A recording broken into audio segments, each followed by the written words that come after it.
Hello and welcome back to Long War the Chosen Mod Jam Plus Edition. First thing I want to address is that there has not been a lot of episodes recently, but I'm hoping to change that. It is New Year's, January 1st, so Happy New Year's to everyone. I initially, with the Long War the Chosen full release, there was some bugs that showed up on the previous episode, which is also about to come out. And I wanted to make sure those were all fixed in between family time and streaming a lot. I didn't make any time to record, but I'm hoping for this New Year's to have more of that available. So we're going to be diving back into this campaign that I haven't played in a few weeks as well, and hopefully figuring out what we're going to do as we continue with this. One of the first things, though, we do need to do is we need to respec the agent, as the agent tree has been updated. And we now have access to things like quick feet instead of the previous ability that was bugged, causing you to gain more intel. We do see that we have some decent, fun abilities here that can certainly be useful. And I think we're going to start, though, with Perfect Plan off the get-go. This is going to allow us to still hack things without any penalties, such as towers if we do give them a laptop. And as well as the ability to climb walls, which can be just super, super useful. Taking a look at our squad management real quick, we do see we only have one mission queued up, a Dragoon, 2 Shivs, and 2 rookies.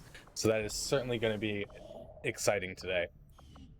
Have a reward from the last mission of some supplies, and we also have some resistance personnel to throw on intel.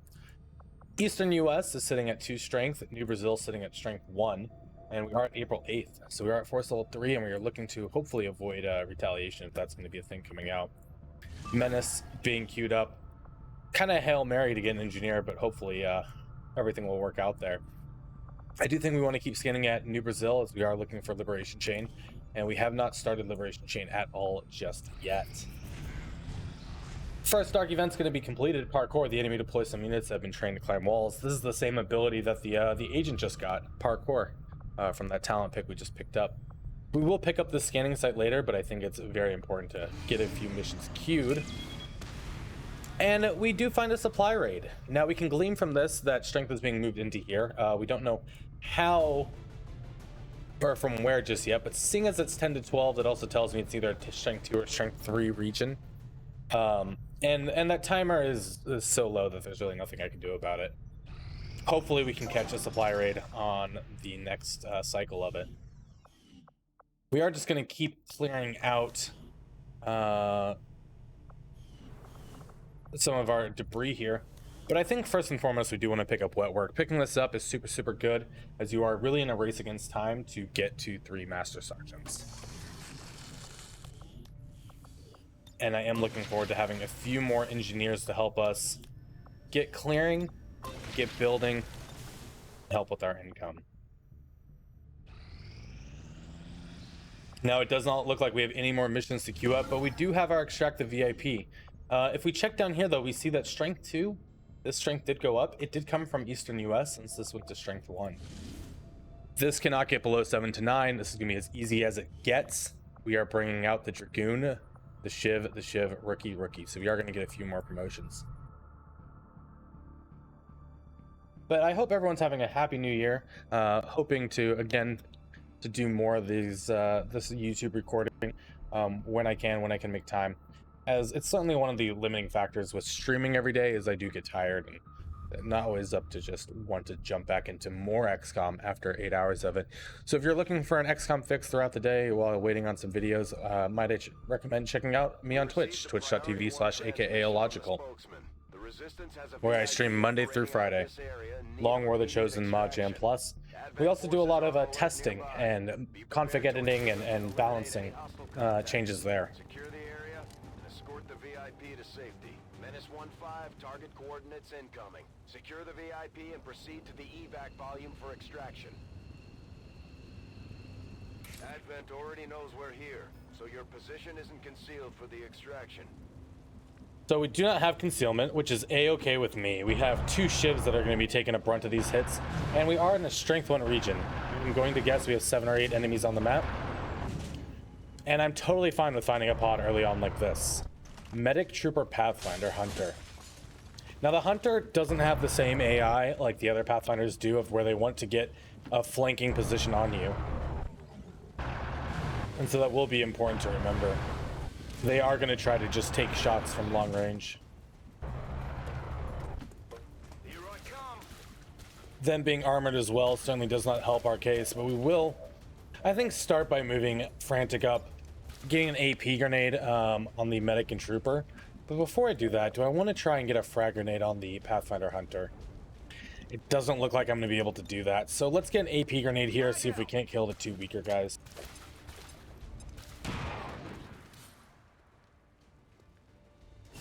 Nice and clean from Frantic. Frantic is also now sitting in full cover, which should hopefully help encourage the Pathfinder to go after my shivs. ZT up here has no chance of a shot, so I think I want to get closer, get into full cover, and use that position to help us get a flank next turn.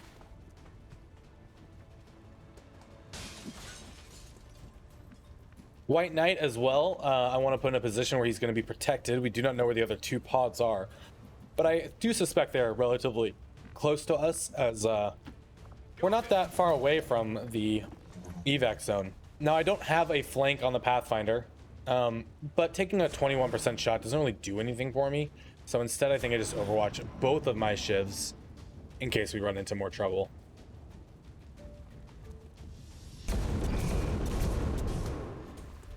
Pathfinder does cause innervated, as we saw there, and this is going to reduce all damage that Shiv does for 2 turns. And we gain some information on our next pod. A Solid Grub and a Frost Legion Necromancer. The Necromancer is a bit out of the way. A bit further back than I would like, but that is okay. On the move. We're going to use ZT to get a flank on this Pathfinder. We're going to start trying to get rid of some of this armor, seeing as these SMGs don't do a lot of damage. And we're going to hope that that's going to influence this Pathfinder to maybe change some of his behavior. Get Frantic up here. That's if we can't kill him. Our goal certainly is to kill this Pathfinder first and foremost, and so we're going to be trying to do that this turn, as he is the biggest threat on the field. No, it does not look like either of my Shiv is going to be able to get a nice overwatch position. And with these shots being so low on the Pathfinder, I think we instead spend a little time trying to hit the grubs.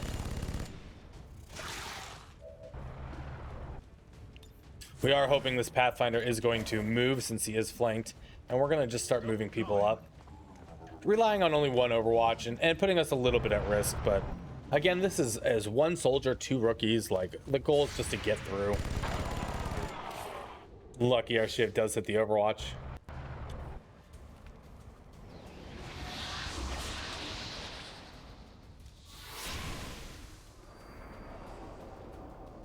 We are going to have to kill this zombie since it did come from Frost Crest, which is unlike the sectoid raised corpse.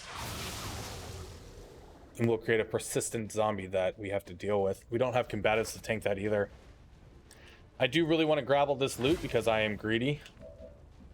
So we are certainly going to make that a part of our play here. Going to start slowly whittling down this grub, as his next turn he will be going for a poison cloud. And since I probably cannot guarantee that he goes after the Shiv, I think I do want to take that out. Though we do have a Dragoon here, and the shield protocol will give us immunity to poison. The biggest issue I have though with that is it's going to be reactive.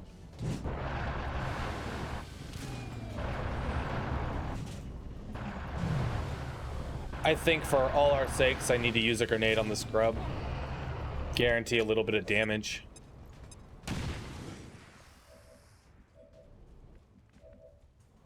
And let's see if we can't get past the graze. Kill the grub. Doesn't seem to be the case. These shivs really not adding a whole lot of value to us right now. I am going to leave the zombie up. The zombie's only going to hit for 2 for 5. Hopefully he's going to go for the Shiv. And we're going to use White Knight to try and kill this Solitid, as Solitid's really the only thing we can kill this turn now. Do have 1 more AP grenade available on Knight, and so we'll need to keep that in our mind, and we'll move Supporter Green up closer to the evac.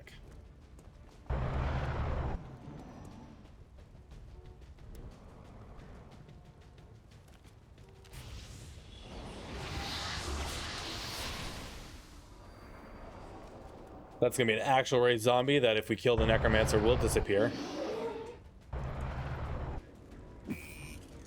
And wonderful, the zombie missed. Lots of loot available for us here. I think we need to really begin work on this necromancer, even though there is one more pod on the map that I could be pulling.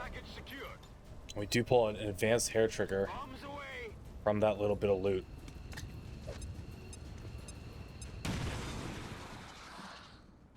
Train destruction in Long War of the Chosen is not consistent, so you can't really rely on it too much.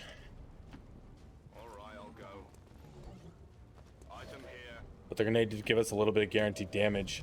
I am going to keep moving folks forward, and we might just try and take out this zombie, as I don't really have many other options. These shivs are very loud, and I apologize for that. Hopefully we'll never use them again.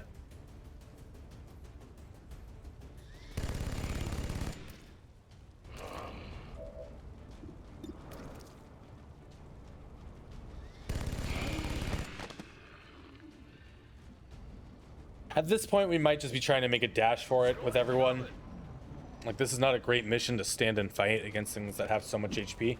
Lucky us, though, the Frost Legion Necromancer did burn himself, fully eliminating his ability to do anything except run around like an idiot. Really gonna hope for a low roll here so we don't take some damage. And disappointingly, we do take 3. And we do not mitigate that wound.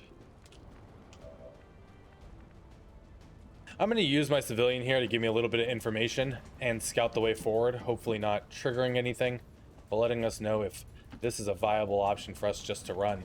And so far it looks like it is. The White Knight with his chill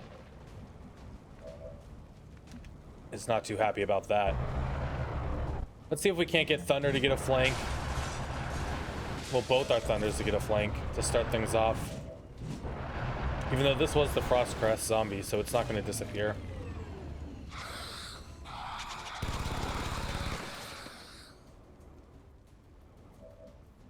The amount of loot is so high. I do think I need to bring Frantic back, and I do think that we need to kill this this Frost zombie so that we don't have it chasing and slowing us down.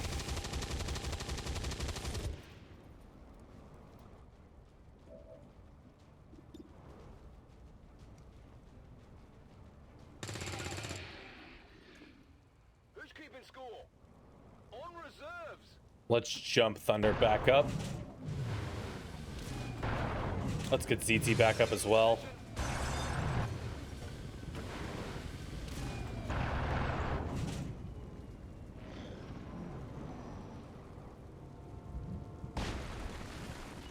Our civilian is going to be able to make it to evac. And White Knight is certainly slowed a little bit. If we take a look, he's still chilled, ends in 1 turn. Otherwise, I would just use a medkit there.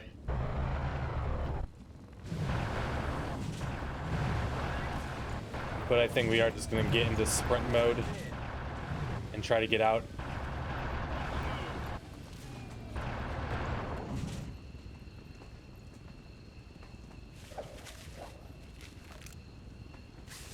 VIP secure and in position for evac.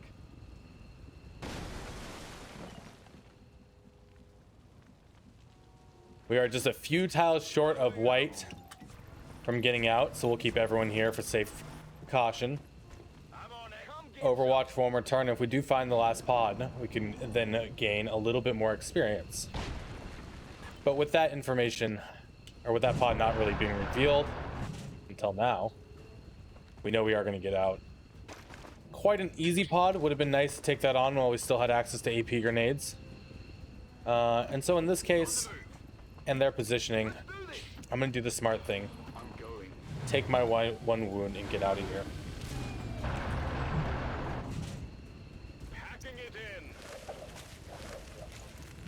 So something I do want to touch upon while these loading screens are processing is the episode length. Some episodes are going to be longer than others, and some are going to be shorter. I do want to keep it to 1 mission per episode. And what that means is when we do HQ assaults, it's going to be a single episode for HQ assault. Now, I know some would like them to be longer and maybe include more, but I think for myself and keeping track of what's going on one episode at a time is appropriate. And so even though they may be 15 to 20 minutes, save them up. Hopefully more are coming this year. I mean, more should be coming. Watch them in a giant spree if you need to. We are able to get a promotion from our Dragoon, who is going to be taking a bit of a break. We are going to pick up rapid shielding here. Shield protocol no longer costs an action to use. This is going to allow us to shield people very freely, and this will combo very well with shield battery, which I do plan on picking up as well. We do have an Illyrium core, advanced hair trigger, hyper-reactive pupils, heavy barrel, and laser sight, as well as another engineer, which is absolutely fantastic. Let's get that engineer to work, shall we? Two of our rookies are looking at promotions. Let's start with Zeetsilander, 59 aim, 17 mobility, 4 health. We are given the options of Akimbo, combat engineer, and specialist. I believe we already have one specialist, but I think I want to take a second one. His hack is low, but we can make it work. These other two, the combat engineer maybe with the low aim, but the Akimbo's an absolutely no with that. We need the Akimbos to be able to hit. So we'll take a specialist here and see that we have like blinding protocol and neutralizing agent. Both are very good XCOM row perks to have, so not too bad.